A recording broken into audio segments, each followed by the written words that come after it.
The cost of higher education is definitely going up, and it is connected to pre-K-12 education, just like anything else in the state budget's connected to pre-K-12 education.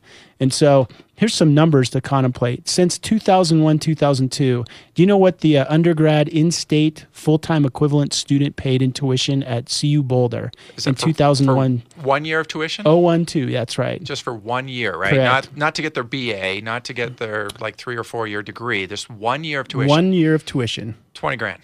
Actually, it was $4,323. What year was this? Tuition in 2001. Oh, 2001. Yes. Proposed in 2013-14. Oh, I don't know. 136% increase. $10,186. Now, mind you, that's just for the tuition. Just tuition. There's fees, room and board, all of those things. Books. Yeah, 12-year increase has been $5,863 per student. So I have the list of colleges across Colorado. And when does your kids go to college? Next year, matter of fact. But I think people have been watching this for quite some time because our community, our colleges have really taken a hit in this environment the last 5 or 6 years. Constant cutting, constant upsizing of tuition and we focus fees. on the show PK-12 education a lot in talking about funding, but higher ed isn't really any different over the last few years. They have suffered the same cuts and the same financial burdens. Yeah. Adams State University, a fine institution that I graduated from, it was nowhere near $5,627 a year when I went to school there. And for next year, they're proposing around $7,000 for a year. Around $7,000. Around that's $7,000. huge. Do you know, it's funny, you and I kind of grew up in two different educational systems. You grew up actually here. Mm-hmm. So you went to Adams State, like you just volunteered, played football, quarterback. And I actually grew up in Canada and went to university there, got my undergraduate there before I enrolled in NYU and then at CU. So it's kind of interesting to me that in Canada, the educational system has no sports scholarships. Mm-hmm. So all the universities are just educationally focused. And the only scholarships you can get are tuition scholarships. So based on academics, or is it financial need, or both? Both. So you can get both. What's interesting to me, though, is that back when I went to college, which was in the mid-'80s, I think tuition for the year, and we're going back a lot of years, for everything, and I got housing, right, and had the meal plan, and the whole bit was $1,700. Wow. So that's the Canadian. That was the Canadian socialist model of education. Because I can assure you, it was not that here in Colorado at that point in time. It was expensive, but it wasn't as expensive, obviously, as it is now. Well, I had applied that year because I had written the SATs, which you had to do if you wanted to be an international student in the U.S., to the University of Chicago, Florida, and Pepperdine. And the cheapest one was $32,000 for an international student, and that was the mid-'80s. Wow. And those are like $50,000, $60,000 a year now to go to those places. So we talk about preparing kids to go to college. I mean, we're only doing half the battle. Parents now have to step up and start helping kids prepare just for the financial burden of going to college. Well, and kids have to be an active participant in that too. And having a son that's right there and a daughter that's going to be there next year. We've always talked about the impact of grades, and I think it's really difficult for a young student in high school to see the impact of what their grades can do for them when they're applying to colleges. I mean, it just opens up so many more doors. And when I was a building principal, I talked to kids all the time about, the choices you make as a high school kid, they determine the number of doors that are open to you when you graduate. Yes. So you make poor choices, you get to the end of that hallway, there's one door you can go through, or two doors. You make great choices, you're involved in athletics or activities, you get good grades, you have multiple opportunities. But I can see the dollar value of good grades at the end of their high school career is tremendous. A lot of the Division III schools, all they give is academic scholarships, and there's usually a wide span from a 2.5 to a 3.5 GPA. And of course, the tests are critical too, the ACT or the SAT. And there's some things that you can do to prepare for those. But the bottom line is the GPA is going to have a huge bearing on the amount of financial aid, free financial aid that kids get. Now, there's need-based scholarships and all those things, but grades matter. And I think that's a really important point when you're talking to a ninth grader when they're coming into the system of, okay, now it's for keeps. You got to know your grades are going to have a huge impact on what you get to do at the end. And looking forward, I mean, we're looking as a state to actually change the transitional assessment program, the TCAP that we have, that used to be the CSAP, Colorado State Assessment, into what they're calling PARC. And there is discussion right now about having the results of those PARC exams on transcripts for students. Right. So, I mean, they're heightening, they're making the testing that grade point average that you need to do well in school, get good grades, do well on these kind of blanket tests. They're heightening the importance of these for students, especially looking to make that step into, Post-secondary. Post-secondary education. Yeah. You know, another thing that was really interesting last week with Krista Zizzo, I think she's been on the show before with the college and career expo stuff. We had a meeting over at Chaparral High School where we brought some people in to talk to students, and really it's a career fair type thing with the internship piece that students are going to be able to participate in this second semester. And one of the things that one of the presenters talked about was he's actually a recruiter for Martin Marietta. And so, you know, aerospace engineering, all those kind of things. And he had just been out into colleges looking for students to come work for them, either in internships or paid jobs. By the way, the starting salary at their institution for an engineer, about $60K right out of college. Did you get us a couple of applications? I tried, but I don't have the background. Maybe you do. But anyway, one of the things he talked about is, you know, I'll look at a kid that's you know, the GPA is a critical piece, but he said the other piece is what kind of activities have you been involved in? What kind of things have you done? What kind of portfolio projects do you have? Things like that. So that's another piece for kids to think about is if I'm interested in something, I got to find another way to be involved in that other than just schoolwork. Well, and we've talked about the overwhelming research about, you know, grades being tied to extracurricular activities. Kids that are involved in clubs or sports or any sort of other function tend to get better grades in school. And I'm sure Derek talked about that when he was here because that is a proven fact. Yeah. That students, it's got to be because they're invested in school. Well, I would recommend, we got about a minute before we're going to go to our break here, I would recommend to parents that, especially of young ones, to plant those ideas, those seeds early, that there should be a couple of non-negotiables, and they can pick whichever they're on. I mean, musical instrument, you know, don't you wish you could play one now? I mean, our parents tried to force it down our throats, but it never worked for us. But, you know, there's a lot of research tying that to success later on. Have an activity, because the research shows that if kids are involved in a sport or a club or something, they do better in school. You know, there's just some non-negotiables that parents should help kids move their way into if they want them to be successful. And bringing it back to how you started this conversation, if they truly do see their kids going to college, these are the foundational things that they need to have in place. And these are the things that are going to make a difference in them actually getting to college and being able to pay for college. Second language would be another one out there. Totally. I mean, you talk about languages throughout the U.S. and you want to talk about, you know, a world-class preparation of a student transitioning to post-secondary and the world. Which kid's not going to need a second language in the next 20 years? That's right. So, all right, you've been listening to Ed Nation, or as Dan likes to call it, Let's Talk Education Now. Ed Nation Now. Ed Nation Now Talk Radio on CastleRockRadio.com. Welcome back to Castle Rock Radio and Ed Nation. Chris, we clarified that during break. We have it on good authority. It's several Ed Nation. Different names. We'll go with Ed Nation. I want to know how you don't break into song when you get that lead in.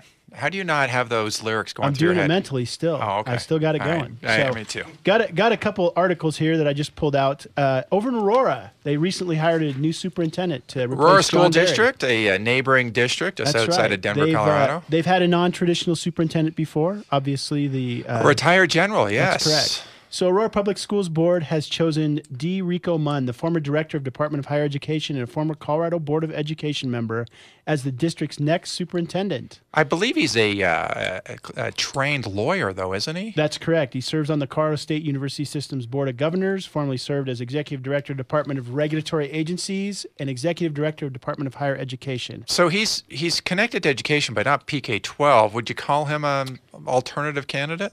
I would call him an alternative candidate because I don't think he's ever been the traditional sense of a superintendent, a teacher, principal, kind of grown up through that. But if he has kids that have gone through school, and he went through 13 years of school himself, so Correct. And he does say he loves Aurora, and that's part of the motivation to be Aurora's superintendent. Well, and he has kids in Aurora. Yeah, whether he has the experience or not, everybody who comes into any position better have a love for that neighbor. Well, and he's also spent 4 years on the Colorado State Board of Education. So he does have a wide and varied experience around the periphery of K-12 education. You know, this brings up a great argument around the philosophy of, who best to lead a school district. I mean, I often hear people, well, you wouldn't have, a chief of staff in a medical institute not have a doctor degree. So, I mean, let's put that argument aside for just 1 second. Here's a guy who's probably very well connected. So politically, in this day and age, I was kidding earlier about like 160 legislative bills on education in our Colorado House alone. I mean, maybe in order to make some of these changes we need to see happen, because we've been pushing the envelope in Douglas County forever, long before you and me. Douglas County has always been a district of innovation. We've now just trying to, take it a step further. We're trying to have a model that reinvents education for the kids moving forward. So maybe someone like this who has a bit of political clout or some connection can be a strong advocate for some of the changes we need to see, not just statewide, but nationally. Well, I think that's a good observation. I think the other piece is it's kind of a team sport being a superintendent. Yeah. I mean, I think you have to surround yourself with people that know all these other niches. There's no way you can know everything. I don't think. I mean, I think it'd be really difficult to be an expert on every one of those things. You better have some quality people around you. So the piece that he brings to the table, I'm sure he's going to step in and backfill his other piece. In fact, I'd bet money that was one of the topics at his interviewing was, okay, so you got this kind of background. What are you going to do in these other areas? Yeah, and you're right. The standard response, but the appropriate response, which happens to be the same, is I'm going to surround myself with the best people. Right. And let's face it, Aurora has a lot of challenging needs. They certainly work within a little more money than we get, but finance is still an issue for every district. They have attendance, getting kids to school. I remember the former superintendent actually going door to door, knocking on some of these kids that weren't showing up. Right. They do have challenges. And if he's ready to be the face of those challenges and bring on the people to make amends and actually be innovative to push Aurora forward, then great. I'm hoping, you got to remember, board gets to hire one person. The Board of Education in any of our districts here in Colorado and Aurora, which we're talking about, they get to hire one person.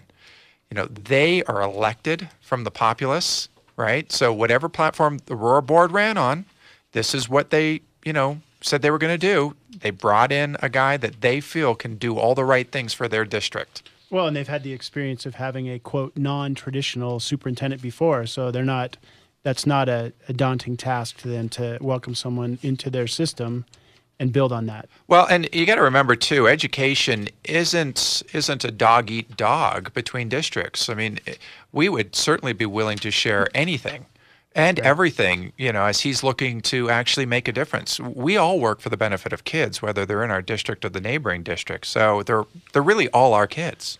Agreed. So if he calls us, we'll take his call. That's right. But let's move on to D11 and talk about what just happened in Colorado Springs. Colorado Springs downtown district. That's correct. 34,000 kids. Massive realignment of school leaders. Here's what they've decided to do down in D11. We talked about the closing of Wasson and the Wasson High School, sure. There's actually 2 or 3 schools that they're looking at that from declining enrollment. But here's what they've done. 27 executive assignments tonight. I think their board, on part of their consent agenda, is going to take a look at this. Propose new jobs for 9 principals, 14 assistant principals, and 4 others. Some of the moves appear to be promotions, and others are demotions. For example, the district is tapping Coronado High School's principal, David Ingstrom, to head new programs at Wasson, which is closing as a high school next month, but will be repurposed into a campus for alternative schools, college-related programs, and adult education. Now, is that a promotion or a demotion? I do not know, Chris. I think you'd have to answer that in your own words. I'm not sure. Yeah, I don't know either. In fact, Depends on your perspective, I guess. I actually worked down there before I came up to Douglas County, so I certainly know a lot of those schools. Coronado has a long history of excellence, and I knew the former principal much better. So we talked in the past about defining and getting the right person for the right job, and really that our process, we want somebody that can jump over the bar at a district perspective of, yes, this person can be a principal, and then we look for the fit. So it seems like this goes around the fit to, here's what you need, here's what you're going to get, and taking people and shuffling them. The district I work at in Oregon routinely did this with elementary principals. Every 4 years as an elementary principal, you were going somewhere else. That's just the way that they did it, and I'm not sure why they did that. They never touched the high school principals or the middle school principals. A few years back, 10 years ago in Georgia, there was a district, and I think it was common practice for a lot of them that they do 3 years as a principal and then they had to do 1 year back in the class. Mm-hmm. So there are some alternative ways of thinking of the principalship. Don't gloss over that fit thing. Too quickly. I really would love to know more on how they figured out who would be the strength where. It's a lot of times it's easy for us to, work with the principals and say, oh, this guy has a real passion. He'd be great over here. But there's the reciprocal side of that too. There's the staff that need to embrace that leadership. So we do a site level as part of our principal selection process. And the information that those teachers and support staff and parents who sit on that interview committee give is very telling. It drives the next and final phase, which is the decision making. So everything they say about those candidates gets followed up on, gets accentuated. Fit is so important. So the interesting thing is it looks like at least 6 of these, just a quick glance at them, because they have all of them in this article, are going from principal at one site to principal at another. Looks like there's at least one that's going from assistant principal to principal. The rest look to be assistant principal to assistant principal. So a lot of lateral moves then. A lot of lateral moves. So their focus obviously is trying to find everybody the right fit. Well, and I think the other piece was they were downsizing people out of buildings. You take a Wasson High School, I don't know how many students were there, but I'm betting there was at least a principal and 2 or 3 assistant principals that were a part of that move. And, trying to find a position for those people in the rest of the district may be a part of their motive too. But I just thought it was really interesting. 27 different moves. I'm going to give this to you because I know you probably know. Yeah, that'll be very interesting. I actually hadn't seen this one come across, so I'm glad you pulled this out. So another person from Colorado who's now the superintendent in Dallas School District, Mike Miles. Yes. Mike Miles. He has a program. I think this is going to sound familiar to you because I know we've been talking about this, but in Austin, right? Or is he in Dallas? It says Austin is this. The person's name is Austin that they interviewed for this. Okay. One of 57 fellows in the Dallas ISD immersed in a year-long course to learn how to become the district's next principal. Nice. The program, called the Leadership Development Fellows Academy, is a centerpiece of Superintendent Mike Miles' overhaul plans. As schools nationwide struggle to find effective principals, some have turned to such in-house academies. We need to prepare principals a lot better than we have been doing. That's why the School Leader Academy was born, Mike Miles said. It was a way to focus on his vision and to make sure that leaders were trained in the direction he wanted the district to go. They have that understanding, said Karen Kofelt, executive director of the academy, which will bring in 50 new fellows next year. That's why this is so important. Basically, the notion is they take a person, they hire them on a teacher's salary. I think it was $60,000. They place them in a position for this year. During this year, they do a variety of things with them, everything from student safety security to curriculum to Would this be like an assistant principal equivalent position? That's what it looked like. Okay. That's what it looked like. And then at the end of the year, let's see, the trustees approved funding for the Leadership Academy. Some voiced concern that the district could spend millions on training people who end up leaving for jobs elsewhere. To address those concerns, administrators required the fellows promise to stay for at least 2 years. So they did a nationwide survey, advertised these positions. They hired people from within and outside of their district. They brought them in for the year at that salary, and now they have to be on the hook for 2 years if they go through this program. Love this idea. We've been talking $5.3 million. Well, we know it, but it's 50 people, so it comes with a big price tag. 10 people's $1 million. So we love this. You and I have been talking about this for the past month. Right down to it's almost like he bugged our office and was, just taking notes. He might Because have. right down to the commitment afterwards, to what he says about not having a good pipeline for leaders, and having people. You and I both know doing the job is so valuable. I mean, there is a lot of philosophical stuff that we need. You have to have an understanding of law, educational law. You have to have foundation in terms of leadership style. You have to have a good understanding of change agent and change initiatives. I mean, that's just part of education now. So, But also the on-the-job training. Yes. I mean, the actual take the theory and put it into practice. yeah, there are angels singing in the back right now. The thing I wasn't sure about is if these people already have to have a Type D license to get into the program. Which we think this should be how the Type D is gained. Right. I mean, you should be going through and on the job. In fact, I take it down to another step. Why don't we do this with teachers better? Why isn't it on the job cohorts of teachers in buildings working side by side with master teachers and having their classes in that building after school a couple days a week? Just like this could look. Well, I think you have a principal that's proposed that as an innovation proposal. I am right there with her. I think it's a great idea. We have about a minute. So I just wanted to say that Mike Miles was in Harrison down just south of Colorado Springs, Right. and, tried a lot of different things and tried to get a lot of different things like pay for performance, redid the evaluation, all those kind of things. Last year, I think, was hired down in Dallas and has basically picked up right where he left off. This guy is, for good or bad, this guy is pushing the envelope. Well, that's what they said in one of the sentences. With up to 50 current Dallas principals not returning next year for various reasons, many of the aspiring principals could soon take a leading role in the district. So he has 57 people in the pipeline if these 50 people walk out. That's awesome. I think we're ready to take a break at the bottom of the hour. You're listening to Ed Nation on CastleRockRadio.com. That's right. Welcome back to Ed Nation on Castle Rock Radio. Chris and Dan. Let's kind of blow through some of these articles we got out of Education Week. We both get these periodicals and go online and look for interesting things. Here's something very interesting happening in Chicago now. Chicago is rarely out of the news. And we talked about Chicago in the fall. Remember, they had the big issue there. They striked. Ended up settling the strike. And what was the cost on that? Like Do you remember? $300 million? Of unfunded agreements that they made. Well, guess what they're doing now? Trying to fund it? Guess what they're doing now? The school district began notifying teachers, principal, and local officials that 54 schools will be closed under a contentious plan made to address a $1 billion deficit. That's amazing. So, interesting. Give a raise, do all those things on the one hand, and then you turn around and close 54 schools. Well, we do know that, the budget deficit is twofold. One, they're struggling with their finances year after year. I mean, it's no different than Colorado, and they haven't turned around, so they have to continue cutting. The second piece of that is they've promised a lot of it to salary raises over the next few years, so they have to cut it to pay the people do keep a job more money. That's right. And what that means is they'll have to take these schools, and obviously there's kids in these schools. They're just under enrolled. So they'll take those students and push them to another school.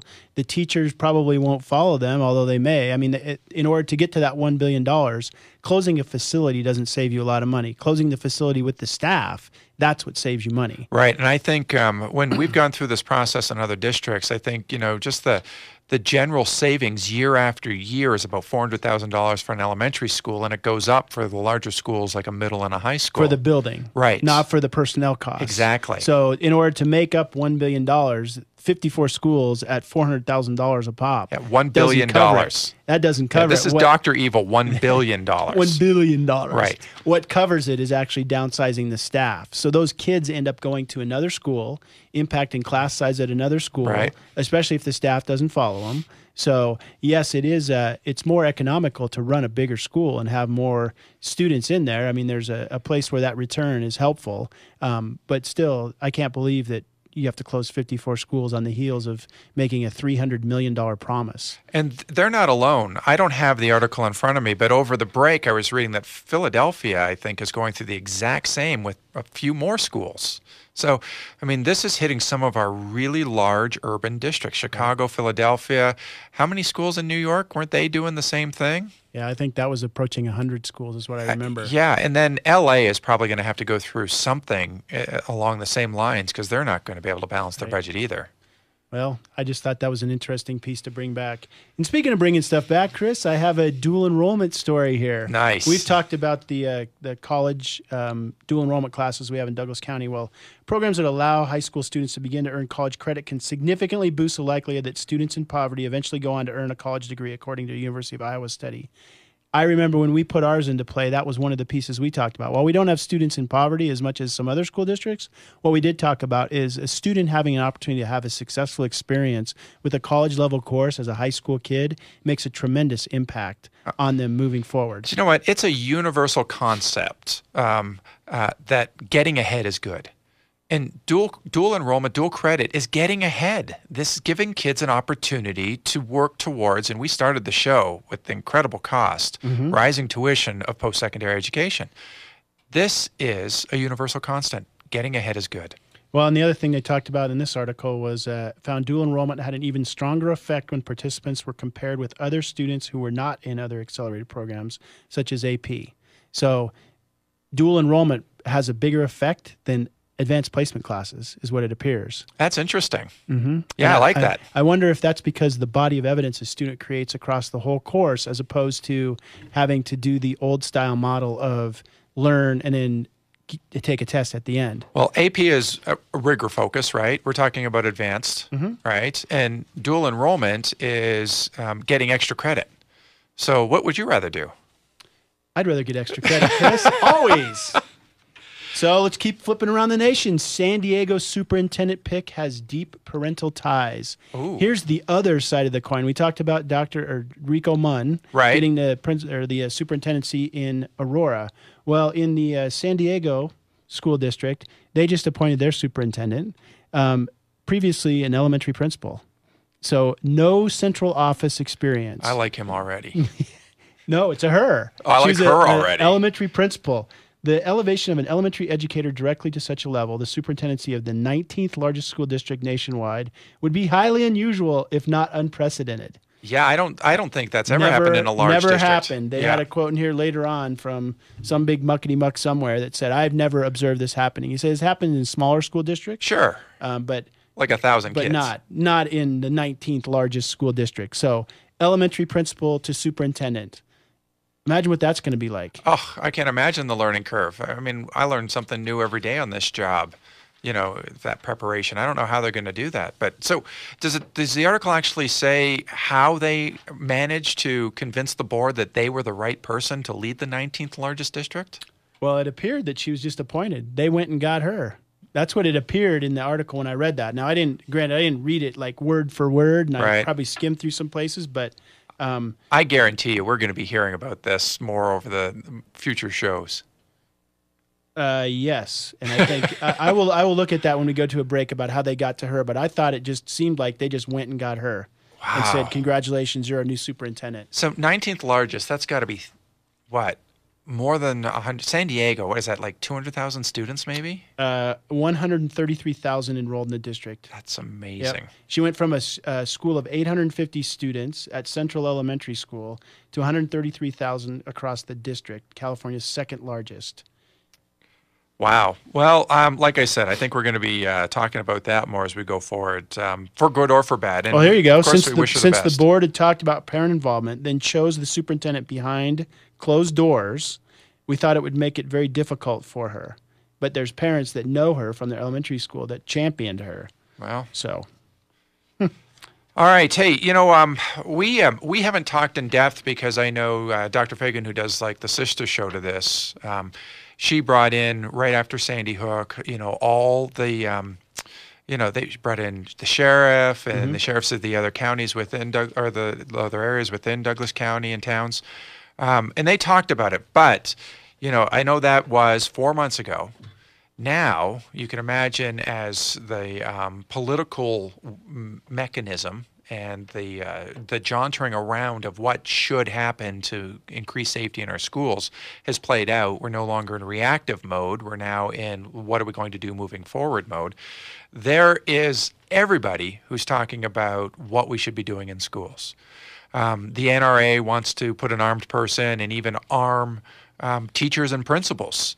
The counter to that, of course, is, well, how do you know who the bad guy is if everybody's got a gun? That's right. You know, that kind of stuff. So, well, in a preemptive move, a couple of groups, they're preemptive in terms of people not with the NRA, have decided that they're going to push a plan forward at the national level. And I thought I'd give you a couple of just highlights for it. I'd love to hear what you think of this. This is what the plan moving ahead would be. Their plan seeks the creation of a positive school climate. So that's one. Their plan seeks the creation of a positive school climate. Then, thoughtful and comprehensive crisis plans. That's number two. And then last, improved safety features. Okay. So crisis plans and improved safety features. Oh, don't forget positive school climate. I got that one. Okay. So I think the climate, I mean, let's take a look at what and where these places have happened, where these things have happened before. Sandy Hook had nothing to do with their school climate. That person was from the outside and chose them as a target. He did go to elementary school there, I believe, when all was said and done, but that was years before. So by all accounts, Sandy Hook had a great climate. Bailey was the same way? Right. Crisis plans. I heard teachers from Sandy Hook saying, I knew exactly what I needed to do. I just couldn't do it fast enough. In fact, people were found in the positions that the crisis plan told them to Correct. go to. So they had crisis plans in place and improved safety features. I mean, obviously, didn't they have the doors locked there and he shot the locks off the doors? The doors were locked. You had to be buzzed in. So I'm not negating their plan, but these have been plans in schools for a long, long time. I was an assistant principal in Oregon when Columbine happened. We also had Kip Kinkle down in Eugene where that happened. Yep. It was a time when Paducah happened. I mean, all those things, it seems like they were all really close together. I know they were a couple years apart, but all these things started going into play then. I mean, the school I was at in Oregon, 107 doors led to the outside. We had to lock down every single one of those doors. That was significant. Coming to Colorado, coming to, Douglas County and the design of the current buildings we have, the current high school buildings we have, we don't have 107 doors leading to the outside. And they certainly have safety measures within there, as a direct result of these things. So climate, crisis plans, those are all recipe pieces that have to be taken care of, but we've done those things. Are there improved safety measures we can take? Absolutely. Sure. And you know what? That's the big piece of what Bill Moffat's doing with the sheriff and with Yep. the Lone Tree Police is talking about a community response to what else can we do? Here's the things we do right now, but what else can we do? It goes on in this article, and I agree completely with it. I don't want to add anything because I think you summed it up perfectly. But they talk about this plan and the one from the NRA, which is arm a whole bunch of people. Both plans, they say, are not from groups necessarily considered school safety experts. I want to see that plan. I want to see them pull together those school safety experts and talk about what really should be happening. Well, and that's what Bill Moffat's doing with Dan Clemente, a local response. Exactly. Coincidentally, Chris, before we go on break here, there was a bill introduced on the floor today at the state legislature, I believe, to put an armed security guard in every school in Colorado. Which is certainly something that's been discussed, and we can come back and debate that after. Yeah. All right, you're listening to Ed Nation on CastleRockRadio.com. Welcome back. You're listening to Ed Nation with Dan and Chris on CastleRockRadio.com. So I just thought it was something really funny. We hear the devil goes down to Georgia. Is that what happened with their testing? It must have been. Somebody possessed them. The widespread right. cheating that's occurred over the past, it's been more than a year. I mean, this has been playing out forever. Yeah. So, I mean, was the cheating a couple years ago and it's the same incident, or is it just more cheating is found? My understanding is from a couple of years ago, and it just kept going and going and going and going. Because El Paso's the same way. They had an issue with changing scores, and I think the superintendent down there, since this has kind of been one of the themes of our show, went to prison.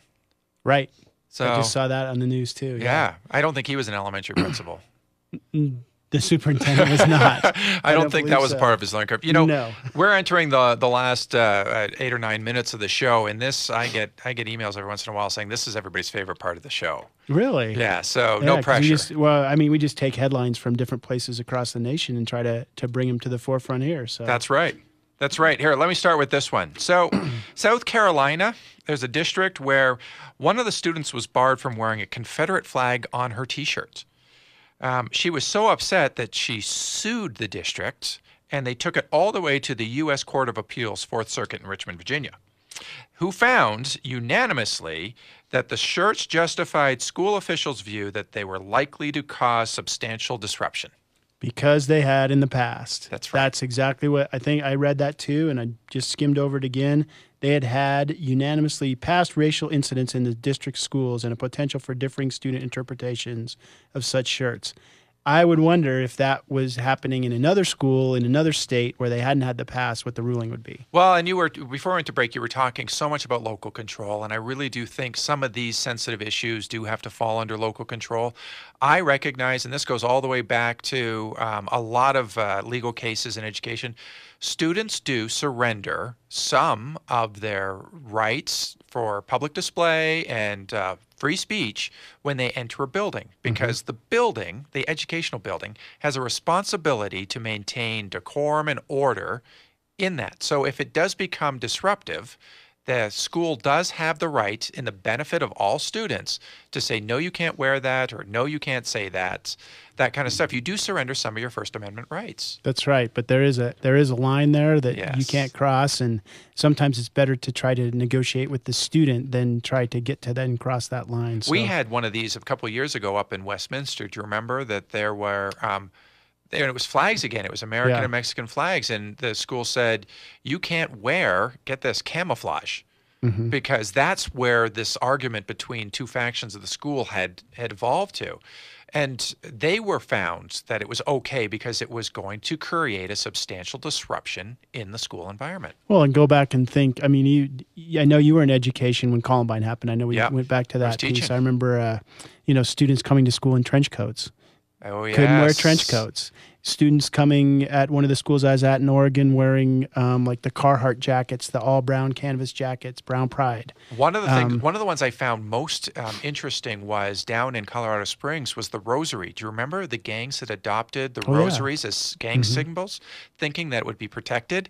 And we even had the archbishop, the archdiocese down there, come out and say that rosaries are meant to be private and kept in your pocket. They shouldn't be displayed, and the only reason they were displayed a long time ago was because the wardrobe that the nuns wear didn't have pockets, so they had to tie them around their belt. But but we had to take it that far to help Yeah. people understand. And, Yeah. and you can imagine, throw religion into the First Amendment, Well, even worse than that, throw the Broncos in. Remember last fall up in Greeley with the Number the 13 student, or something Well, wanting to shirts, wear or what was it? he was going to wear Peyton Manning's jersey, I believe, and they had a no jersey rule, I believe, at the school, Right. Because of the Oakland Raiders jerseys. I do and remember that. So the Broncos even had it going on. But again, for a you don't while. want to say nobody Yeah. can wear a jersey. It's just in this instance, at that place, the circumstances dictated that it was probably the best move Right. for administration to make. Well, and the other thing that's interesting is as soon as you ban one thing, kids move on to the next big yeah. thing. We can't do that. Well, we can do this. Well, that's how we got from flags to camouflage. Exactly. So I have another headline here. The Indiana Supreme Court upholds the voucher law. A ruling could allow expansion of plan that pays some private school school tuition. Indiana Supreme Court last week unanimously upheld the state law that created Indiana's school voucher program, the AP Associated Press reported. 9,000 students participated in the program this year. India students are eligible for vouchers that cover either 90 or 50% of the private school tuition costs, depending on income and the number of household members, with a cap at $4,500 annually. The primary benefit of the program went to the parents by giving them a choice in their children's education, the court said. The state upheld that and said, you can't give it directly to the school, but you can give it directly to the parents. Earlier this year, Indiana lawmakers introduced a bill that would waive the requirement that all students attend at least 1 year of public school before they're eligible for vouchers. So they're going to the next place, which is kindergartners, siblings. You don't have to go to a public school for a year, so they're not even going to try to get them into the count. Right. To have them. So reaction. Do you know, I'm not surprised. I think that every other state that's gone down the voucher road has had it challenged all the way to the Supreme Court, and the vouchers have always come out on top. This is a national movement. This is another choice for students. And there was a very poor argument that it's okay at post-secondary, but not okay at PK-12. That just goes to show that you can't separate it. You can't have Pell Grants or any other grant that allows kids to take dollars and move to an institution that's caters to their need or their programs. So I'm not surprised. I think people that oppose it are going to continue opposing it. People that supporting it are going to continue to support it. But it's coming. It's happening nationally. And I like the fact that districts like ours, Douglas County, are in front of it. That they're actually looking not only, since it's going to happen, let's make it happen well, let's make it work. And our program looks a lot like the Indiana Well, and let's Supreme make it program. happen to the benefit of the district. I mean, Exactly. in terms of, we have 1,200 students coming to our district next year. We have no bond on the horizon. We have no new construction coming into play. Where are all those kids going to go? And that's just one next piece. year. We've been Yeah. growing by that much for years, and we are going to continue to grow. That's right. So that's a piece. I mean, let's talk about the win-win for parents. Yep. You know, as a parent, I get to direct my dollars where I want them to go. And we've heard over the last 2 years all of the arguments on either side of this. And, you know, there's a lot of valid points on either side. It's going to be interesting. Do we have an update on where our current situation is? Well, I think right now that the appeal, the 3-member appeal voted 2-1 to reinstate it, that it did not meet any of the criteria that the original plaintiff had set down. So that we're just waiting, I guess, to see whether or not they're going to appeal that decision to, I think, the Colorado State. All right. So do you know that teachers are nearing the top for the quality of life, according to a survey? I had heard that. Yeah, Yes. teachers top all other professions except for physicians in overall well-being, according to a Gallup poll that was taken just last year. Which is in direct conflict to the MetLife poll that was just this last year too. What I think is interesting about this, and I didn't get into it doesn't get into enough detail, but what I'm surmising is that compared to other industries, teachers are happier than people in other industries. But they're not as happy as they were were in this years industry. past. That's So correct. yes, that's how I would explain it too. We have 2 minutes. Well, go ahead. If All you have right, something to fire away. You away. ready? I'm ready. So here's a real landmark decision here. States could afford higher quality assessments if they just took the money for the cheap assessments they're using and put it towards the higher quality one. They did a survey to get that. Say that again. States would have money for better assessments if they took okay. the money they're currently spending on poor assessments and put it towards the better assessments. Right. And they had to actually go through a whole survey of all the things. They actually went, that's a whole report. So what that is basically saying, instead of using the same assessments that you've used year after year after year after year, take a look at those and discontinue the ones that you're using that aren't quality and get the ones that are quality. Exactly. You want quality assessments, you got the money, just stop using the bad ones. We got a minute. Change. In 1998, New Jersey mandated universal early childhood education starting at age 3. And guess what? Found out that it was good. I'm glad, because there's a lot of legislation out there trying to continue to push that. And Yes, and it we know makes that. sense that if you actually are in school, you can perform better in school. All right, and last but not least, the Scholastic Art and Writing Awards here in Douglas County is the longest running and most prestigious award recognizing program for creative teenagers. Recently announced the 2013 National Award recipients, and it included 2 Douglas County students.